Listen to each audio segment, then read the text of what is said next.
అబ్బెబ్బే అసలు అన్నదే జనసేన నాయకుడు అన్నారు. దాంతో ఆ దిల్ రాజుతో కూడా గొడవలు పెట్టుకోవడానికి ఏమి పవన్ కళ్యాణ్కి ఇష్టం లేదు. ఎందుకని థియేటర్లు అతని చేతిలో ఉన్నాయి. ఇష్టం ఉన్నా ఇష్టం లేకపోయినా అది నడుస్తుంది. మళ్ళీ లేనిపోని తలనొప్పులు ఎందుకు అనుకున్నారు. అందుకని దిల్ రాజు చెప్పగానే తన పార్టీ నాయకుడిని తీసి పక్కన పెట్టేశారు. అంతేగాని దిల్ రాజు మీద యాక్షన్ లేదు. లేదా దిల్ రాజు చేతిలో ఉన్న థియేటర్లను ఏమైనా సీజ్ చేశారా? లేదు కదా. ఇక్కడ పవర్ ఎలా వాడాలి అన్నటువంటి చోట్లన పవర్ ఇగో ప్రదర్శిస్తున్నారు కానీ క్లారిటీ ప్రదర్శించట్లా. ఇక్కడ నువ్వేం చెప్తున్నావు, నీ సొంత ప్రాబ్లంని జనం సమస్య కిందని మార్చావు. ఈ జనం సమస్యను మార్చే క్రమంలో థియేటర్లో అడుగుతున్నది జెన్యూనా కాదా? షేరు రెంట్, మాకు రెంట్ వద్దు షేర్ కావాలంటున్నారు. ఇది జెన్యూన్ ఆర్ నాట్? జెన్యూన్ అయితే తేల్చేయి, కాదంటే వాళ్ళని కన్విన్స్ చేయి. సినిమాటోగ్రఫీ మంత్రి మీ వాడే ఉన్నాడు, నువ్వే సినిమా రంగానికి సంబంధించినాడు.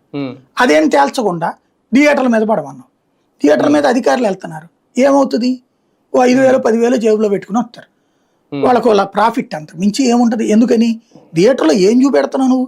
ధర ఏంటో బోధ పెట్టినే ఉంది.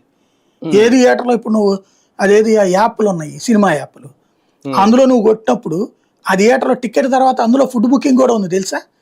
ఆ బుకింగ్లో అక్కడే రేటు కనబడుతుంది, ఆన్లైన్లోనే కనబడుతుంది. దాచేదే ఉంది ఇందులో. పాప్కార్న్ 400 రూపాయలు, కూల్ డ్రింక్ 300 రూపాయలు అందులోనే కనబడుతుంది. నువ్వు తెలివైన వాడు అయితే ఏం చేయాలి?